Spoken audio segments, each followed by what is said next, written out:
You wake up at 3 a.m. and something is standing in the corner of your room.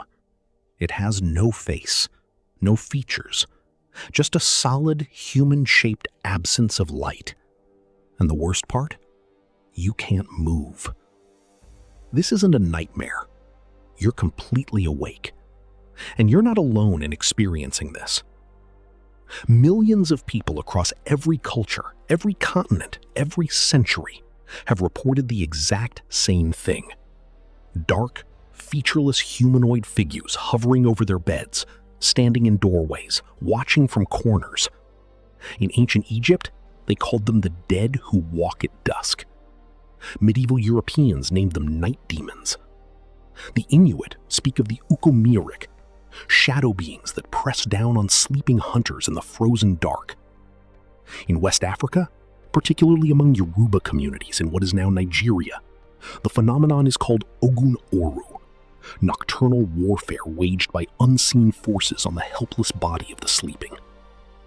Same entity, different names, thousands of years apart. That is not coincidence. That is a pattern. And patterns always mean something. Here's what makes this genuinely unsettling. This isn't folklore passed down by frightened peasants who didn't know better. Henry Fuseli, one of the most sophisticated artistic minds of the 18th century, was so disturbed by his own experiences that in 1781 he painted The Nightmare, a grotesque figure crouching on the chest of a sleeping woman, watching her with hollow eyes. The painting became a sensation, not because people found it strange, because they recognized it. Letters poured in from across Europe, scientists, clergy, aristocrats, all saying the same thing. I have seen this. I know this thing. So what exactly are shadow people? And why have they been watching us sleep since the beginning of recorded human memory? The experience is remarkably consistent. You wake, usually between 1 and 4 a.m., and you cannot move. Paralysis is total. You can breathe, you can blink, but your limbs are locked solid. There is a presence in the room. Sometimes it hovers at the edge of the bed. Sometimes it presses down on your chest with a weight that feels geological.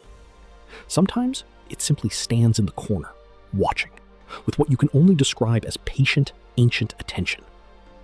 The terror is unlike anything in ordinary life. People who've survived combat, who faced real physical danger, consistently describe sleep paralysis encounters as the most afraid they have ever been.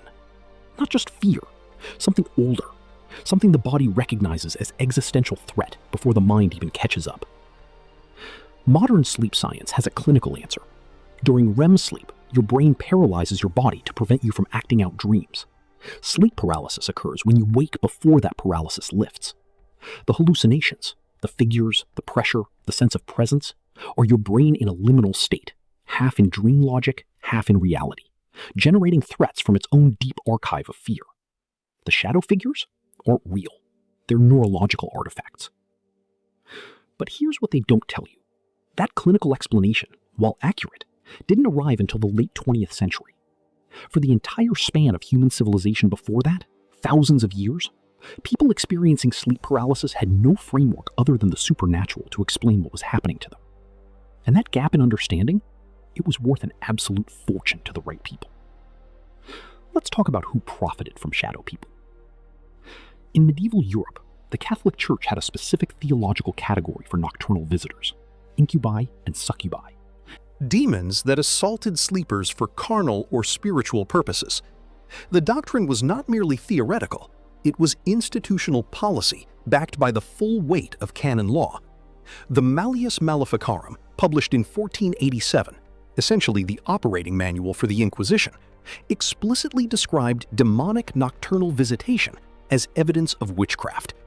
If you reported seeing a shadow figure, if you woke screaming from a paralysis episode, if you felt an invisible weight on your chest night after night, the church had an answer.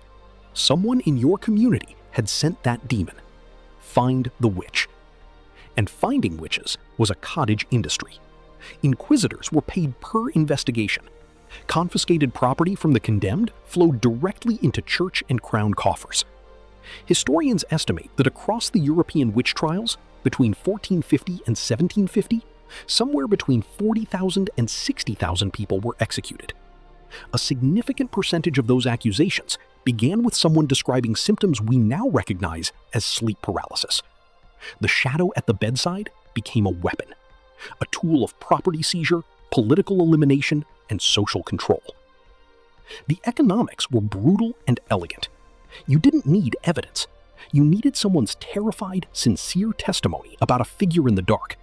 The rest followed automatically.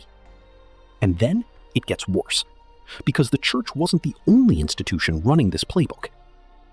In 19th century America, as asylum medicine developed into a formal industry, night terrors and nocturnal visitations became diagnoses that could commit a person involuntarily. Asylums of the 1800s were not hospitals. They were warehouses, often privately owned, charging families substantial weekly fees to house inconvenient relatives. A woman who reported shadow figures at her bedside, who Waking up screaming and paralyzed could be classified as a hysteric, committed against her will, and her property transferred to male relatives under guardianship law. The shadow in the corner didn't just terrify her, it made her worth more controlled than free. This is the darkest truth about shadow people. The experience itself, real, neurologically documented, shared by millions, was consistently hijacked by institutions that needed fear to function. The church needed demons to sell salvation. The state needed witches to justify seizure. The medical industry needed madness to justify confinement. The shadow at the bedside was always, in the hands of the powerful, a resource. Fast forward to now. Sleep disorders are an $80 billion global industry. Pharmaceutical companies fund research, shape diagnostic criteria, and market solutions to experiences our ancestors called demonic visitation, and we now call sleep paralysis disorder. The shadow figures haven't changed. The mechanism of profit from your terror has simply been modernized, sanitized, and made legal. Meanwhile, online communities of shadow people experiencers number in the millions. They describe identical entities across cultures and time zones with eerie consistency. The Hat Man, the hooded figure, the dark feminine shape in the corner. Science says neurological artifact. History says profound human experience systematically exploited by every power structure that ever got its hands on it. The real question isn't whether shadow people are supernatural. It's this. Why have institutions across 6,000 years of human history found it so useful that you're Afraid of the dark? What are they keeping you from paying attention to when the lights are on? If this history made you rethink something you thought you knew, share it with someone who still believes the official explanations. There's more buried history where this came from. Subscribe, and we'll keep digging it up together.